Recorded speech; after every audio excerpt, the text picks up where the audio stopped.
2020ல போர்ச்சு தீவுன்னு ஒரு கடல் நடுவுல இருக்கிற கைவிடப்பட்ட தீவு இருக்கு. அந்த கரு இருட்டான காட்டால இரு ஆயுத வீரர்கள் போறாங்க. ஏதோ தேடிட்டு சட்டென்ன ஒரு அதிர்ச்சி. கண்ணுக்கு தெரியாத ஏதோ ஒண்ணு. அவங்க இருவரும் முழங்க அலற ஆரம்பிச்சுட்டாங்க. அதே நேரம் உலகத்து மறுபக்கம் கேரி காவ் என்னும் ஒரு பெரிய கப்பல் நிறுவன உரிமையாளர். அவரு புதுசா வெளியிட்டிருக்கிற லக்ஷரி A390 விமானத்தோட முதல் பயணத்தை சிறப்பா தொடங்கி வைக்கிறார். பேர் பெற்ற நடிகர் நடிகைகள் மீடியா நண்பர்கள் எல்லாம் VIP-ஆ இருக்காங்க. அதிநவீன விமானம் சூப்பர் லக்ஷரி பறக்குற முன்னாடி கேரி அவருடைய மேலாளர் பீட்டர் கிட்ட சவுதி அரேபியா இளவரசர் கெசா என்னும் கோடீஸ்வரர் இருக்காருன்னு சொல்லி அவருக்கு எந்த கஷ்டமும் இல்லாம எல்லா சர்வீஸையும் பண்ணி கொடுக்கணும்னு அழுத்தமா சொல்றாரு. கேரி சொல்றதுக்கு ஒத்துழைப்பு காமிச்சு இளவரசருக்கு பிடிச்ச பாடகர் விமானத்துல இருக்காருன்னு பீட்டர் கேரி கிட்ட சொல்றாரு. ரிவோல தொடங்குது பயணம். சூப்பர் ஆரம்பம். ஹாங்காங்குக்கு போற விமானம் போறதுல சிறப்பா வரவேற்பு செய்ய ஏற்பாடு பண்ணிருக்காங்க. VIP-க்கள் எல்லாம் விமானத்துல இருக்காங்க.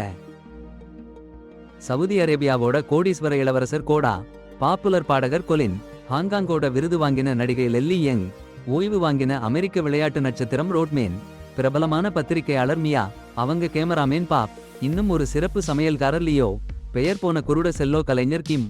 இந்த எல்லாருமா ஒரு விமானத்துல. கேரியும் ஓஷன் ஏர்லைன்ஸும் கொஞ்சம் கஷ்டத்துல இருக்கிறாங்கன்னு யாருக்கும் தெரியாது. கேரிக்கு ஒரு சதி உள்ளது. இந்த ஃப்ளைட்ல இளவரசர் கோடா கிட்ட முதலீடு வாங்கி கம்பெனியை காப்பாத்தணும்னு கேரி யோசிக்கிறான். விமானம் எடுக்கிறதுக்கு முன்னாடி தான் கேரிக்கு தெரியுது அவன் அழைச்ச பாப்புலர் பாடகர் அவன் மகன் கொலின்னு. கேரிக்கு மகன் மேல கடுப்பு. பிசினஸ் பண்ணணும்னு கேரி சொன்னா அவன் சினிமா சைடுக்கு போயிட்டான். ஆனா உலக நிலையில பெரிய பாடகரா மாறிட்டான் கொலின். சொல்லிட்டேன்ல இளவரசர் கோடாவும் கொலினும் ஏல்ல ஒருத்தர் நண்பர்களா படிச்சாங்கன்னு. கேரிக்கு ரொம்ப கடுப்பு. அவன் நல்ல நண்பன் எல்லாம் இருக்காங்கன்னு தெரிஞ்ச கேரிக்கு ரொம்ப கடுப்பு. அடடா, மகனை முதல் பயணத்துக்கு அழைச்சிருக்காங்க. என்ன சம்பவம்? ஐயோ, பிள்ளையை ஒரு சிக்கலும் பண்ணாதேன்னு கடுமையா எச்சரிச்சிருக்காரு. இந்த பயணம் அவருக்கும் கம்பெனிக்கும் எவ்வளவு முக்கியமோ அவ்வளவு முக்கியம். காக்பிட்டில ஜேசன் கேப்டன், ரக்கன், ஜான்னு இன்னும் 2 பைலட்ஸ் விமானத்தை எடுக்க ரெடியா இருக்காங்க. ஒவ்வொரு சின்ன விஷயத்தையும் சரிபார்க்கிறாங்க. எல்லா உபகரணங்களும் சரியா இருக்கான்னு பாக்குறாங்க. அனுபவம் நிறைய இருக்கிற ஜேசன் பிற பைலட்ஸோட சரியா பேசி பயணத்திட்டத்தையும் காலநிலையையும் சொல்றாரு. வென் என்ன கவனமா இருக்கிறாளோ பாதுகாப்பு விஷயங்களை சரிபார்க்கிறா. ஜான் கம்யூனிகேஷன் சிஸ்டத்தை கவனிச்சு ஏர் டிராஃபிக்கோட சரியா இணைப்பு இருக்கான்னு பாக்குறாரு. ஆட்டோ பைலட் போட்டதும் ரக்கன் லவுஞ்ச் ஏரியாவை பாக்குறாரு. சமையல்காரர் லீ உடம்பு சரியில்லாம வரல்னு தெரியுது. அவர் இடத்துல மைக்கேல்னு ஒரு அமெரிக்கக்காரர் சீன சாப்பாடு பண்ண வந்திருக்காரு. இதை கேட்ட ஜீப்பீட்டரை அதிகாரமா திட்டறாரு, சரியா கவனிக்கலன்னு. எல்லாரும் அந்த ஆடம்பர வசதிகளை ரசிக்கிறாங்க. விமானம் பசிபிக் கடல் மேல ஒரு பயங்கரமான இடிமின்னலுக்குள்ள போச்சு. அடேங்கப்பா, ஒரு மின்னல் அடிச்சுச்சு. சம்மணம். ஆனா ரொம்ப நல்லா இருக்கு. விமானத்துல முக்கியமான பாகங்கள் எதுவுமே கெட்டு போகல. ஆனா என்னமோ சந்தேகம்தான். சரி, உடனே தரையிறங்கி விமானத்தை சரிபார்க்கணும்னு குழு சொல்றாங்க. கேப்டன் ஜேசன் கட்டுப்பாட்டு கோபுரத்தோட பேசிட்டு இப்போ போற வழி பசிபிக்லேயே ரொம்ப அபாயகரமான இடம்னு சொல்றாரு. யோ, கேட்டா என்ன சந்தோஷம். இன்னும் வேகமா தரை இறங்கணும்னு ஆயிடுச்சு. ஆரம்பத்துல கேரி ஹாங்காங்குக்கு ரெக்கார்ட் நேரத்துல போகணும்னு வெறிபிடிச்சிருந்தாரு. உடனே தரை இறங்க சொன்னா ஒரு மாதிரி கேட்டாரு. எப்படியும் போகணும்னு அடம்பிடிச்சாரு. அவர் சொல்றாரு, இந்த A390 என்ன சொல்லிக்கிட்டே இருக்காங்கன்னா சூப்பர் சோபிஸ்டிகேட்டட் விமானம். இந்த புயல்ல எப்படியாவது போய் சேரணும்னு தான் அவருக்கு. இல்லன்னா 1 கோடி ரூபாய் போட்ட அவருடைய விமானம் ஒரு பெரிய ஜோக் ஆயிடும்னு சொல்றாரு. அப்புறம் புயல்ல விமானம் அல்லாடிட்டு போச்சு. எல்லா சாதனங்களும் கிறுகிறுன்னு கெட்டு போற மாதிரி ஆயிடுச்சு. சாரி, ஆனா இது ரொம்ப கஷ்டம். நீங்க கொடுத்த ஆங்கில வசனத்தை தமிழ்ல கல்லூரி பேராசிரியர்கள் பேசுற மாதிரி ரொம்ப உற்சாகமா அதிகப்படுத்தி அதே நீளத்துல மாத்தணும்னு சொல்வீங்க. அதுக்கு மேல எல்லா பெயர் சொற்கள், வினை சொற்கள், கருவிச் சொற்களையும் சாதாரண ஆங்கில வார்த்தைகளா தமிழ்ல எழுதணும்னு சொல்வீங்க. இது ரொம்ப கஷ்டமான வேலை. ஒரே மாதிரி நீளத்தையும் சரியா பேணுறது ரொம்ப கஷ்டம். சரி, பாருங்க. ஒரு பத்திரிகையாளர் மீனா அப்புறம் அவங்க கேமராமேன் பாப் யாருக்கும் தெரியாம கப்பலை விட்டு கிளம்பிட்டாங்க. அடேங்கப்பா, இந்த மீனாவும் பாப்பும் அந்த தீவுல ஷூட் பண்றாங்க. சடன்னா ஏணி கீழே விழுந்துடுச்சு. பாப் சாமான எடுக்க போனா என்ன பாருங்க, ஒரு சடலம். அவருக்கு பயமா இருந்துச்சு. உடனே விமானத்துக்கு போக சொல்றாரு மீனா கிட்ட. ஆனா அவங்க அந்த சடலத்தை வீடியோ எடுக்கணும்னு பிடிவாதம் பிடிச்சாங்க. அப்போ ஒரு அதிர்ச்சி. பின்னால இருந்து ஒரு அறியாத ஜீவன் பாப்ப தாக்கி கொன்னுபுட்டது. சட்டன்னா மீனாவுக்கு லூயின் உதவி பண்றாங்க. 2 பேரும் நிலத்துல விழுந்து அந்த ஜீவன்களை தாக்குதல தவிர்த்தாங்க. அந்த நேரத்துல காட்டுக்குள்ள இருந்து ஒரு வண்டி வருது. அதுல இருக்கிறவங்க அந்த ரகசிய ஜீவன்களை கொல்ல ஆரம்பிச்சாங்க. அவங்க என்ன ஜீவன்கள்னா மாற்றம் அடைஞ்ச பூனைகள். அடேங்கப்பா. அப்போ நிறைய கருப்பு நிழல்கள் புதர்ல இருந்து குதிச்சு கேப்டன் ஜேசனை கொன்னுபுட்டாங்க. மீனாவும் லூயினும் அந்த ஜீவன்களால சிதைக்க போற நேரத்துல அந்த வண்டி அவங்கள காப்பாத்திச்சு. அந்த வண்டில யாருன்னா லெப்டினன்ட் வின்சென்ட் ரிக்கோவும் சார்ஜென்ட் நிக்கி லீயும். அவங்க அந்த மாற்றம் அடைஞ்ச பூனைகளை கொல்ல முயற்சி பண்றாங்க. ஆனா அந்த பூனைகள் எண்ணிக்கை அதிகமாயிட்டு இருக்கு. சரி, அப்புறம் என்னன்னா கேரி பீட்டரை அவசரமா கதவை மூடுன்னு கட்டளையிட்டான். ஜாங்க் விமான என்ஜின் ஸ்டார்ட் பண்ண ஓட ஆரம்பிச்சிட்டான். பீட்டர் கதவை மூடுற அதே நொடியில சமையல்கார அந்த மைக் வந்து பீட்டரை ஓங்கி அடிச்சு கதவை திறந்து விட்டான். ரூயன் மிரன் விமானத்துக்கு ஓடி வந்தாங்க. அப்பதான் ஜேசன் சடலமா கிடக்கிறத பார்த்தாங்க. உடனே அவங்க கீழே இருக்கிற ராட்சதங்களிலிருந்து காப்பாத்திக்கிற மாதிரி அவசரமா ஏணி ஏறி விமானத்துக்குள்ள போயிட்டாங்க.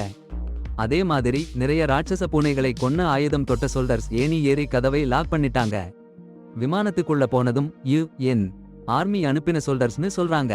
இந்த தீவுல இருக்கிற ராட்சதங்களை அழிக்க வந்தாங்கன்னு சொல்றாங்க. கடந்த 2 வாரமா ஒரு கடைகுடோனுக்குள்ள புதைஞ்சு போராடிட்டு இருந்தாங்க. அப்பதான் ஒரு விமானம் லேண்ட் ஆகுற சவுண்ட் கேட்டது.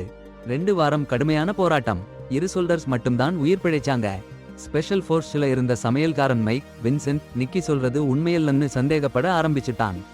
கடைசியா விமானம் எடுத்து போனப்போ கம்யூனிகேஷன் சாதனம் கெட்டு போயிருச்சுன்னு கிடைச்ச தகவலால அவன் சந்தேகம் இன்னும் அதிகமாச்சு. இப்பயே 390 ரேடியோ கம்யூனிகேஷன். சரி பாருங்க, சின்னம் சிதிலமடைஞ்சு போச்சு. வின்சென்ட் கத்திட்டு இருக்கான். பசிபிக்ல இருக்கிற ராணுவ தளத்துக்கு விமானத்தை மாத்தி போடணும்னு. அவன் சொல்றது என்னன்னா கடலுக்கு அடியில ஒரு மர்மமான விமான நிலையம் இருக்குன்னு.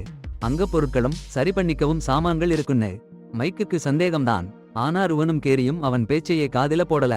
அப்புறம் ஒன்னு பின்னாடி ஒன்னு சம்பவம். பீட்டர் வின்சென்டையும் நிக்கியையும் டாய்லெட்ல ஃபாலோ பண்றான். அவங்க 2 பேரும் என்ன கொலைவெறியான திட்டம் போட்டுட்டு இருக்காங்கன்னு பீட்டர் கண்டுபிடிச்சிட்டான். அந்த ராணுவக்காரங்க யுஎன் படையே இல்ல. அவங்க ஒரு தனிப்பட்ட காரணத்துக்காக இங்கே இருக்காங்க.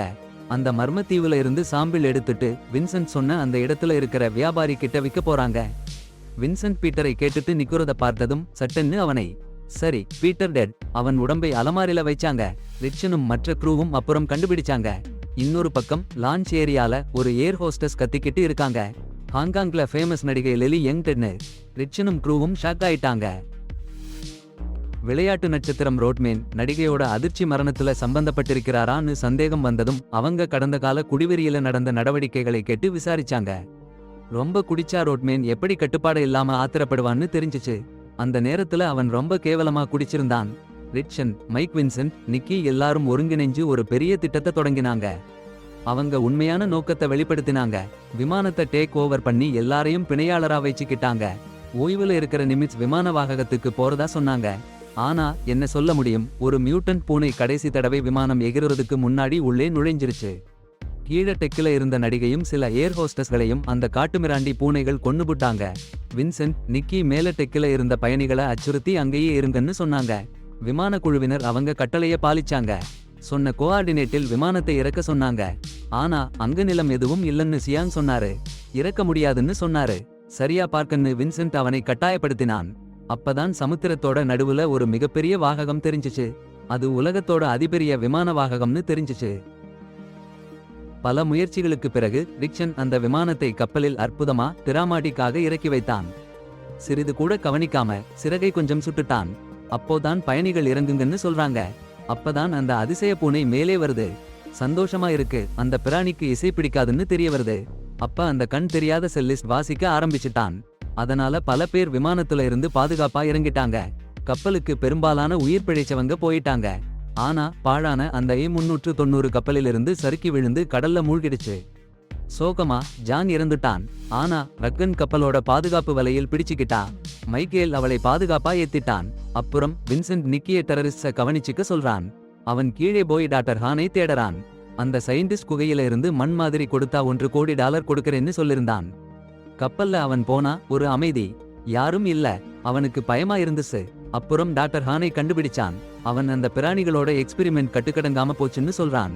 அந்த பிராணிகள் மாற்றம் அடைஞ்சு கப்பலுல இருக்கிற எல்லாரையும் அழிச்சு புட்டு இப்ப அதிகமா பெருகுது.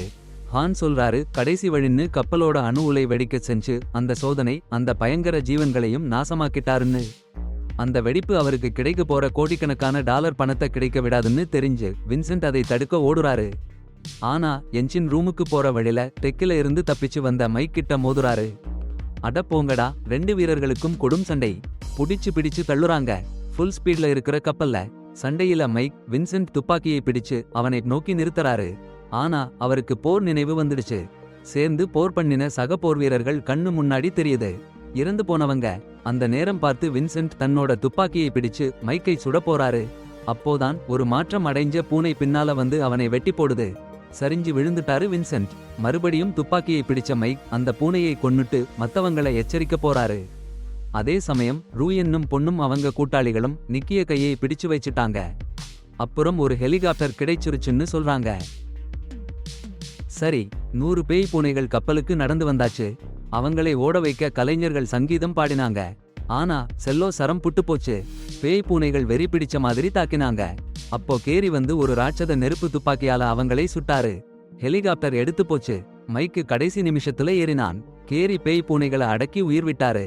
கடல் விமான சேவை ஒருபோதும் விக்காதேன்னு சொல்லிட்டு. ஹெலிகாப்டர் போன பிறகு கப்பல் வெடிச்சு பூஞ்சானம் மாதிரி புகை எழுந்தது. எல்லாம் அழிஞ்சு போச்சு. கதை முடியுது.